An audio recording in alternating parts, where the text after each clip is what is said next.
Good morning and welcome to Spring, Texas, Behind the Scope LLC. Fred and I are here to enlighten you on the aviation arena and things that have been kind of going on around the country as far as air travel, or as we now know this week, space travel. Congratulations to the Artemis space crew up there at NASA for making that amazing moon and back launch and recovery. How about those people? That is just totally amazing. We want to thank our audience out there, over 230,000 subscribers, for showing up during the week and watching our videos that we have online. We'd love to get feedback on those videos. Please, if you can, if you want to make some comments, you want to ask some questions about anything that's on there, feel free to ask. And we also have our line open now. Our chat room is open. If you want, we can answer questions in real time as you ask them. So what do you got to say, Fred? Just remember, Artemis just opened the door to a whole new realm of space and the travel. They have a timeline from this Artemis 2. Next year they'll have Artemis 3, next 4, and their program is to be on the moon in the next 3 years. Yeah. That's just for NASA. Now, we haven't consulted with Mr. Musk. No, Elon's got his SpaceX crew pretty much lined up to go to Mars. In fact, in a little while, I'm going to show you a little video from SpaceX. It's a pretty amazing launch sequence that they do, and I'm sure that you'll enjoy that. But they will stop at the moon first. Yeah. They need to pick up some stuff. Yeah, in fact, they're going to be, taking the water, defrosting it, and using all of some of the minerals up there for propulsion to Mars. And if they can prove that, then they'll be able to do that so that the people at Mars will be able to get back. And I think the journey is something like 6 months to Mars, right? Each way. Each way, yeah. So that'll be really historic. Going to Mars. Captain Kirk just turned 99. So, you talking about William Shatner? Yeah, there's only one Captain Kirk. Yeah, the karate chop kid. Scotty will beam him back. Yeah.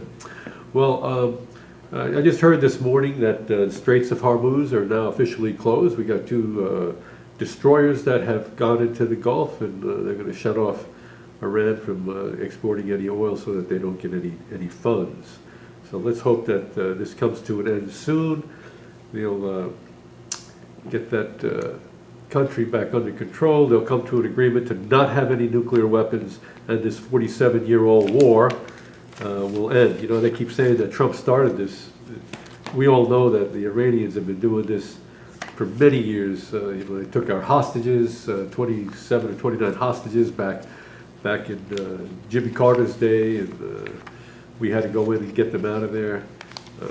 It's just a shame that the news media doesn't portray this in the right frame.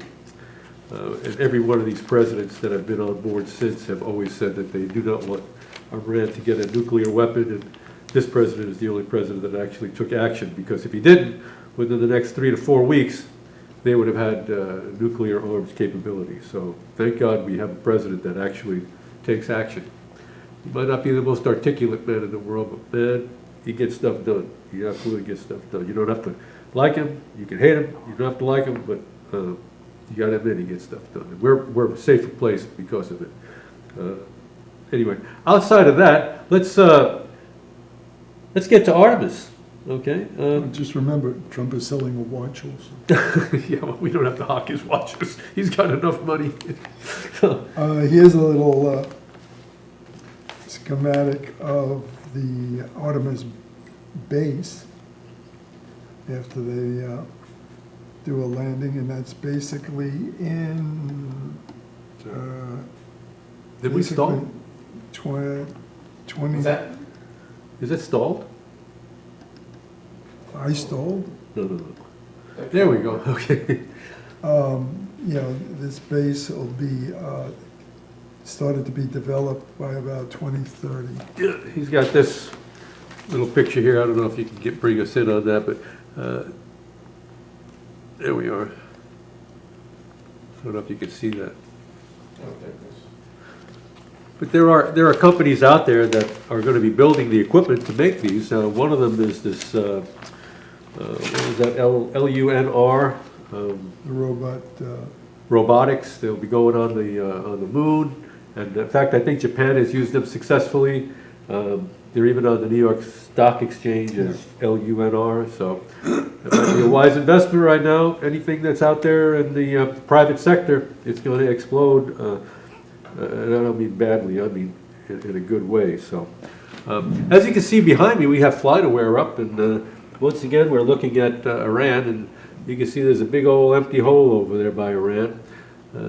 Not much traffic going across the top, so they're keeping those skies pretty empty, which is good. You don't want to be an air carrier going over the top of a war zone, right? that happened once. Yeah, we already lost something once before. But what I'd like to do now is I'd like to give you a little view of SpaceX, what they've got going on, because what they have is pretty amazing. Let's see if I can bring that up. Here we go. Okay, laptop. And this is right off of Elon Musk's site for SpaceX. In Texas, Can you hear it? Matagorda Bay. Can you hear it, Malcolm?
Yeah.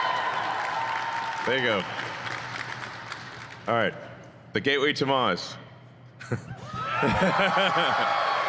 So here we are. Here we are at the newly incorporated Starbase, Texas.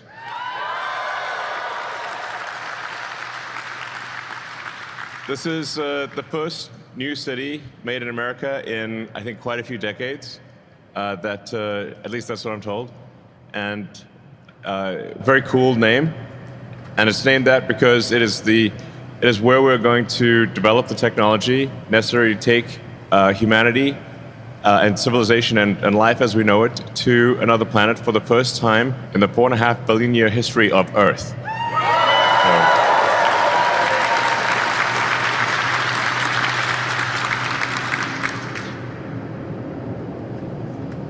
So go with this little video here. This is how it started off, with basically nothing. So Starbase started off as basically a sandbar with nothing. Even those little things we built, obviously.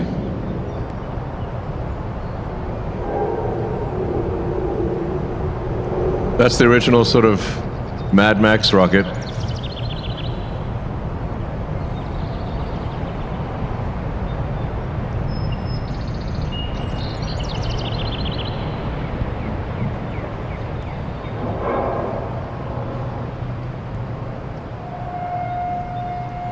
is where you discover lighting is very important for that Mad Max rocket.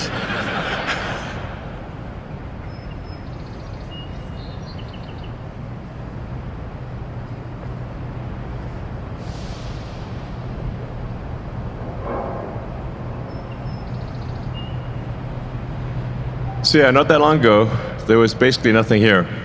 And in the space of about 5 or 6 years, thanks to the incredible work of the SpaceX team, we've built a small city.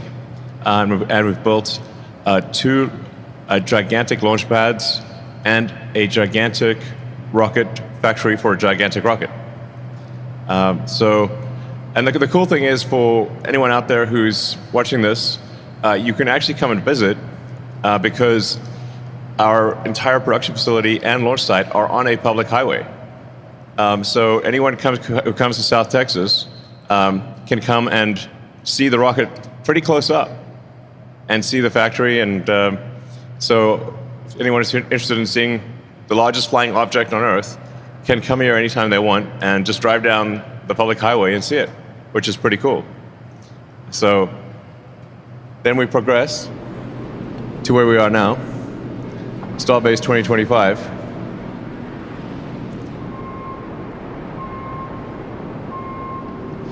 So we're now at the point where we can produce a ship roughly every 2 or 3 weeks. Now, we don't always produce the ship every 2 or 3 weeks because we are making design upgrades. But ultimately, we're aiming for the ability to produce 1,000 ships a year, so 3 ships a day.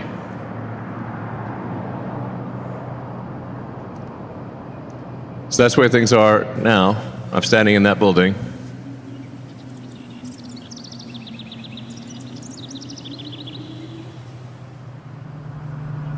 That's our hovercraft.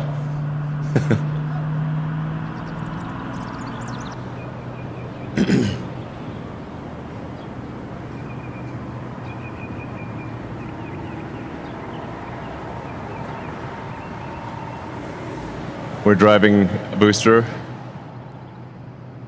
down the road to the launch site. You can see the mega bays.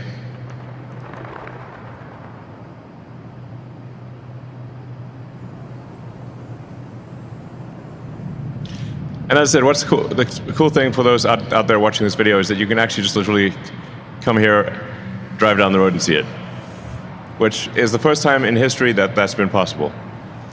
So all this cool stuff, that road on the left there, that highway is public, and you can just come here and see it, which I recommend doing. I think it's very inspiring to see.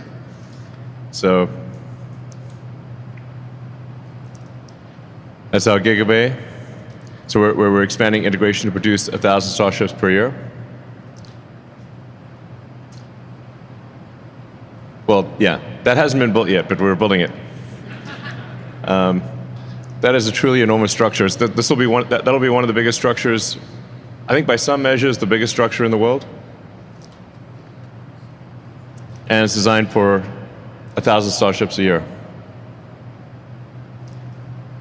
We're also building a Gigabay in Florida, so we'll have 2 facilities, one in Texas and one in Florida. It's actually difficult to gauge the size of these buildings because you need a kind of human for scale. When you see how tiny a human is next to that building, you realize just how enormous it is. So when we look at our build comparison, vehicles per year, so you look at Boeing and Airbus making airplanes, Starship will be making, at some point, probably as many. Well, there you go. There's a lot more that you can see on that SpaceX site. You can just go to Elon's site and you'll be able to see this video and a whole lot more. Also, you can go to the NASA site and you'll be able to see the things that are coming up along with Artemis. But there is some new news out there from the FAA. A whole bunch of new schools have opened up between California, Florida, New York. And the FAA air traffic control bid is out to become an air traffic controller. So if you're between the ages of 18 and 31 and a half, go on out there, get yourself your ATC book, study well, and apply for the position of air traffic controller. You could end up with a nice $150,000 to $200,000 a year job. That's after 4 years of training and you making it, okay? So there's no guarantee you'll make it. But if you think you've got the intestinal fortitude or the chutzpah to be an air traffic controller, go spin the wheel and take your chances. I got to tell you this, it's a great career and you'll be amongst some of the neatest people you'll ever meet in the world, okay? What do you think, Fred? Yeah, I'm one of the neatest people. Well, you know. An ancient neatest. Present company. I was there first. It's not a job, it's a profession. It is, that's Because there are correct. many branches. Once you get your training certified, you can go in all different directions Yeah. and more exposure. And so many new areas are growing. Yeah. Yeah, if you love aviation, you want to be part of it, and you like being a public servant, if you like helping people, if you have a high degree of safety, this is the job for you. Okay, it really is a great job. Controlling airplanes, for me, was one of the best jobs I ever had. I really enjoyed it. So, anything else from you, Fred? One of the few jobs I ever had. One of the many few jobs I ever had. Yeah. Let's see, bagel baker, taxi cab driver, printer at a print shop, travel agent, Now you're really trying to impress the people. floor washer. Even a little time I had an electric company, electric repair shop. You name it, I've probably done it out there. Nothing is too low or nothing's too high for me to take on, Just didn't want to be a burden on the American people. Never had to take unemployment or be on the dole, so. And as we went through all this, we couldn't even imagine what the future looks like. Oh, yeah. Who would have thought that we'd be going to the moon? Who'd have thought that we would be going to Mars? And who knows what's going to be the next thing after that, so. More power to us. And well, that's all I got from Spring, Texas, other than this one item here. Don't forget to get your coffee cups online, and you can have it, anything that you want on the back, personalized. Also, Fred's got his little sippy cup here with behind the scope emblem and his career on the back of it. You can be sporting one of these great T-shirts that we're wearing. It comes in black, comes in white. You can even get yourself a set of coasters. How about that? And we have our luggage tags down here. There you go. Luggage tag. Coasters. You can get nice coasters.